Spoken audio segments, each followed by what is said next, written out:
हरे कृष्णा। विषयों में जिसकी आसक्ति है उसका ज्ञान भी भार स्वरूप है। जो विषय में आसक्त रहेगा कितना भी ज्ञानी होगा बोझ के समान है वो ज्ञान।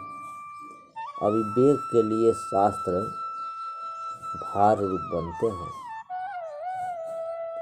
जो अविवेकी है शास्त्र उसके लिए भार है। अशांत मनुष्य को मन भार स्वरूप बनता है। आत्मा जो जानता नहीं उसके लिए यह शरीर भी भार रूप बनता है। जो आत्मा के विषय में नहीं जानता उसके लिए शरीर भार रूप है। यूँ तो पशु पक्षी भी जीवित रहते हैं, परंतु जिसने अपने मन को मारा है उसका ही जीवन जीवन है। मनुष्य देह पाकर जो साधन करता है, जो जन्म मरण के चक्कर में छूटने का पुरुषार्थ करता है उसका जीवन सफल है। काल तो मनुष्य के पीछे पड़ा हुआ है। भोग से अनेक रोग होते हैं। भयंकर रोग मनुष्य के शरीर को निरंतर चूसा करते हैं। बिल्ली जिस प्रकार चूहे को निगल जाने के लिए ताक में लगी रहती है, उसी प्रकार काल मनुष्य को निगल जाने के ताक में लगा रहता है। काल दुख देता है। काल जवानी को गलाकर वृद्धावस्था देता है। काल अंत में मृत्यु देता है। दुखपूर्ण अस्थिर क्षणभंगुर मृत्यु के पात्र के समान यह देह अत्यंत तुच्छ है। इसके जैसा तुच्छ जगत में दूसरा कोई नहीं है। अनेक जन्मों से काल जीव को मारता आया है। काल पकड़ता है तब उसकी पकड़ने से कोई छुड़ा नहीं सकता। पत्नी पुत्र सगे संबंधी कोई भी काल की पकड़ से मनुष्य को बचा नहीं सकते। काल की पकड़ से वहीं छूटता है जिसे ब्रह्म ज्ञान है, जिसे परमात्मा का दर्शन हो जाते हैं। राम जी अपनी उदासीनता की बात दशरथ महाराज से करते हुए कहने लगे, पिताजी इस मनुष्य देह में क्या मांस स्नायु तथा हड्डियों से भरे हुए घने छिद्रों वाले इस शरीर रूपी ढोल में मनुष्य बिल्ली की तरह घुसा बैठा है। इन देह में अंतरियां हैं, इनमें असंख्य नाड़ियों की भूल भुलैया हैं। मनुष्य देह अनेक विकारों से भरपूर है, दुर्गंध युक्त है और अंत में मृत्यु के मुख में चला जाता है। यह देह एक मल पिंड ही है, इसके अलावा दूसरा कुछ नहीं है। असारो नास्त एव पदार्थो भुवनत्रये। इस देह से अधिक सारहीन और नाकाम पदार्थ इन तीनों लोकों में दूसरा कोई नहीं है। राम जी कहते हैं यह देह दुख रूप है, केवल दुख के लिए है। अनेक वासना विकार रूपी जहरीले सर्प इसमें निवास करते हैं। मन इंद्रियां विषयों में आसक्त हैं। अनेक प्रकार की चिंता और रोगों का धाम रूप है। बाहर और भीतर रक्त तथा मांस से ही भरी हुई नाश को प्राप्त होने के स्वभाव वाली इस काया में रमणीय क्या वस्तु है। पालन पोषण कर बड़ा किया हुआ, यत्न करके जलाया हुआ यह शरीर मरने के बाद जीव के साथ नहीं जाता। ऐसे कृतघ्नि शरीर के ऊपर आस्था किस प्रकार रखी जा सकती है। बार बार सुख दुख का अनुभव करने पर भी देह में ज्ञान नहीं आता। यह देह अज्ञान से ही भरा हुआ है। वैभव ऐश्वर्य सत्ता अथवा लक्ष्मी इसकी अविनाशी बना सकते नहीं। संपत्ति राजभवन सुंदर शरीर इत्यादि का क्या प्रयोजन है, क्या लाभ है। अल्प समय में ही काल इन सब का विनाश कर देता है। कोई भोगी हो अथवा दरिद्र हो, देह दोनों का समान है, दोनों ही मर जाते हैं। यह देह गुण अवगुण के ज्ञान से विहीन है। यह शरीर जलाने के ही काम के लायक है, लकड़ियों से कुछ भी अधिक नहीं है। ऐसी अनेक लकड़ियां संसार समुद्र में तैरा करती हैं। उसमें कितनी ही लकड़ियां मनुष्य के नाम से जानी जाती है। एक भक्त ने भयंकर परिस्थिति का सोचते हुए शंकर बाबा से पूछा, महाराज तुम शरीर पर भस्म किस लिए धारण करते हो? शिव जी ने कहा, यह शरीर भस्म बनता है। भस्म धारण करके शिव जी संसार को ज्ञान देते हैं।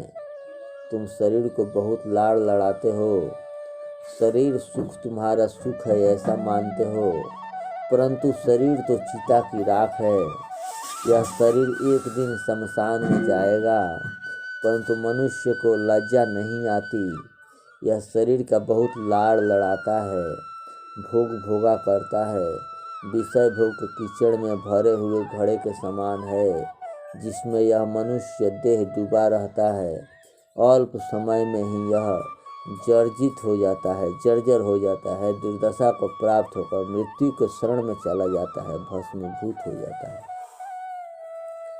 बुलबुला जैसे समुद्र में उत्पन्न होकर देखते देखते ही नाश को प्राप्त हो जाता है, उसी प्रकार यह शरीर भी उत्पन्न होकर पल भर में ही नाश को प्राप्त हो जाता है। जीवित रहता है तब तक सांसारिक व्यवहार के मिथ्या कार्यों में ही यह व्यर्थ भटका करता है। अज्ञान भ्रांति रूप इस शरीर में बुद्धिमान पुरुष आस्था रखते नहीं। कोई बुद्धिमान पुरुष शरीर पर आश्रित नहीं होता, आस्था नहीं रखता, ये तो नस्वान है। यह शरीर वासना रूप है, वासना के आधार पर ही यह रहता है। स्त्री पुत्र भाई मित्र सब वासना रूप हैं, सब परस्पर की वासना में बल पर लिटे हुए हैं। सत्य तो यह है कि न कोई स्त्री है, न कोई पुत्र है, न कोई भाई है, न कोई मित्र है। वासना का क्षय ब्रह्म ज्ञान के द्वारा होता है। मैं देह नहीं, मैं देह का नहीं, देह मेरी नहीं, ऐसा जिसको समझने में आ जाता है वह महापुरुष शांति प्राप्त करता है। ऐसा महापुरुष ही उत्तम पुरुष है। देह की प्रत्येक अवस्था दुखमय है। बालक आसक्ति और न बोलने के कारण लाचार है, दीन है। रोष और रुदन से वह बहुत कष्ट पाया करता है। तृष्णा लालच इत्यादि बालकों को बहुत सताते हैं। अनेक प्रकार की चिंताएं और भय बालकों के हृदय को पीड़ित करती रहती हैं। बालक के घोर अज्ञान रहता है। बाल्यावस्था में विवेक न होने से जीव को बहुत क्लेश होता है। उसका मन अव्यवस्थित रहता है, अनेक गुना चंचल रहता है, अनेक निष्फल मनोरथ इसको तपाते रहते हैं, दुख देते हैं। नित्य नए मनवांछित पदार्थ न मिले तो इसे असह्य लगने लगती है। जो उसको इच्छा हो मिलना चाहिए, अगर नहीं मिलता है तो रोने लगता है, चिल्लाने लगता है। बाल्यावस्था में शांति कहाँ है? बाल्यावस्था शिक्षा प्राप्त करने के लिए ही है। जवानी में काम मनुष्य की छाती पर चढ़ बैठता है। अनेक प्रकार के भोगों को भोगने से तथा भोगों का संकलन करने से उसका मन अतिशय बिगड़ जाता है। बुद्धि भी बिगड़ जाती है। अनेक प्रकार के दोषों से तथा विकारों से चित्त भर जाता है। जवानी में मनुष्य इंद्रियों का बहुत लाड़ करता है, इंद्रियों का गुलाम बन जाता है। अनेक प्रकार के मोह में वह फंसा रह जाता है। यौवन असत्य है, फिर भी सत्य जैसा लगता है और थोड़े समय में ठिकाने लग जाता है। यौवन बाहर से सुखमय दिखता है, परंतु वास्तव में दुखमय है। वह क्षणिक पदार्थ में फंसाए रखता है और निरंतर अत्यंत चिंतन कर रहता है। निरंतर मनुष्य चिंतन में रहता है। अज्ञान के कारण यौवन में अंधकार छा जाता है। मनुष्य तब अंधा हो जाता है। भगवान सदाशिव सर्वशक्तिमान है, महासमर्थ है, फिर भी इस अज्ञान रूपी अंधेरे से डरते हैं। इसलिए ज्ञान रूपी चंद्रमा को उन्होंने धारण कर लिया है। यौवन में मोह दुराचार कराता है, भ्रांति उत्पन्न कराता है, बुद्धि को भ्रमाता है। स्त्री और पुरुष दोनों की स्त्री पुरुष का वियोग असह्य बन जाता है, विरह में वह बहुत दुखी हो जाता है। पुरुष बुद्धि भी वैराग्य में अभिन्न हो जाता है, अशुद्ध हो जाते हैं, चित्त की वृत्तियां अत्यंत प्रबल बन जाती हैं। यौवन आदि व्याधि का घर है, आदि व्याधि से जकड़ा रहता है। यौवन मनुष्य को अमर्यादित बनाता है, धर्म की मर्यादा को वह नहीं गिनता। बहुत प्रयत्नों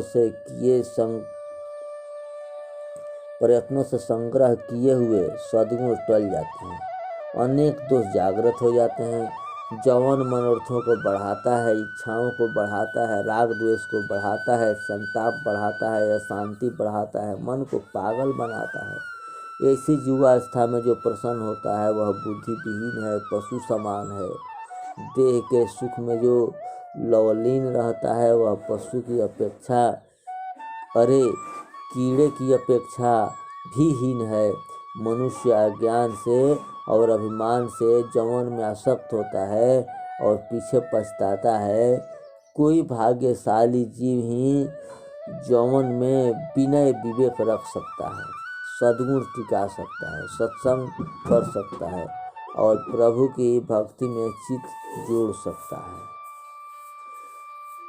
पुरुष स्त्री शरीर में और स्त्री पुरुष शरीर में लुभाते हैं। अरे स्त्री शरीर में क्या सुंदर है, यह तो मांस मज्जा की एक पुतली है, नाड़ी और हड्डियों का पिंजर है। ऊपर से चमड़ी मड़ दी गई है। चमड़ी अलग कर देने के पर देखा जाए तो शरीर देखने की भी इच्छा नहीं होगी। वह बाहर से केश और भीतर से रुधिर भरी हुई है। मोह के कारण वह रमणीय लगती है। चमड़ी मांस रुधिर पानी पृथक करके स्त्री के नेत्रों को देखो तो इसमें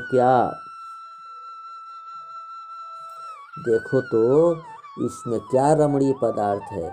मार्ग में हड्डी का टुकड़ा पड़ा हो तो उससे बच कर चलते हैं, फिर भी देह से जो हड्डियों का ही बना हुआ है उससे प्रेम करते हैं। स्त्री देह विकार से भरी हुई है, वह पुरुष की बुद्धि में अत्यंत मोह उपजाती है, उसको परवश करती है, सन्मार्ग से दूर हटाती है और अंत में नरक में धकेल देती है। कांता विशलता के समान है, विषयी पोटली है, अनेक दुखों का जन्म देने वाली है। विष रस भरा कनक घटू जैसे। स्त्री पुरुष को बंधन देने वाली है, यह कामदेव द्वारा फैलाया हुआ जाल है। सुंदर स्त्रियों द्वारा कामदेव कोमल मन को मथ डालता है। कामनी के पीछे काल होता ही है। शरीर स्त्री पुरुषों को रोग, घबराहट और मृत्यु की ओर घसीट ले जाता है। स्थूल बुद्धि वाले पुरुष को प्रियाओं को बहुत लाड़ लड़ाते हैं। वे शमशान में सूखते हैं। इनके सुंदर देह को सियार और कुत्ते चूसते हैं। वे सियार और कुत्ते का भोजन बनते हैं। इनके सुंदर केश कलाप शमशान में वृक्षों के ऊपर भूरे रंग के चमर के बालों की तरह लटकते रहते हैं। ऊंट के अंगों का वन में जो संस्कार होता है वहीं कामनी के अंगों का भी होता है। इतना होते हुए बुद्धिमान पुरुष इसके पीछे क्यों पड़ता है? भोग भोगने की वासना में इसकी बुद्धि मलिन हो जाती है। भोग केवल ऊपर से ही अच्छा लगता है, वे सुखधाम आभास कराते हैं, परंतु देते हैं दुख ही। भोगों को त्यागने की से ही शांति मिलती है। स्त्री का त्याग करके जगत का त्याग होता है और जगत के त्याग से सुख प्राप्त होता है। इसलिए मुझे भोगों में आसक्ति नहीं है, मुझे तो परम आनंद की प्राप्ति करनी है। बाल्यावस्था की क्रीड़ा आदि का अभिलाषा पूरी हो, उससे पहले ही यौवन उसको निगल जाती है। यौवन में भोगने की अभिलाषा होती है, परंतु मनुष्य भोगो या न भोगो तब तक तो उसको वृद्धावस्था उसके यौवन को निगल जाती है। वृद्धावस्था बहुत भौंरी है, वह देह के अंगों को शिथिल और जर्जित कर देती है, रूप को बिगाड़ डालती है और अंत में उसका नाश भी कर देती है। वृद्धावस्था में आसक्ति आती है, लाचारी आती है, शोक व्याप्त है, बुद्धि चली जाती है, चिंता बढ़ती है, भय बढ़ता है, तृष्णा भी बढ़ जाती है। तृष्णा भी बढ़ जाती है। बुढ़ापे में मन और जीभ जवान बनते हैं। जब मन जवानी में भोगे हुए सुखों का बार बार चिंतन करता है, जिह्वा बहुत हैरान करती है, खाया हुआ पचता नहीं, फिर भी खाने पर बार बार खाने की इच्छा होती है। कफ बढ़ता है, पीड़ित करता है, रोग बढ़ता है। यमराज की छड़ी रोग और उद्विग्न की सेना मनुष्य को अतिशय पीड़ित करती है।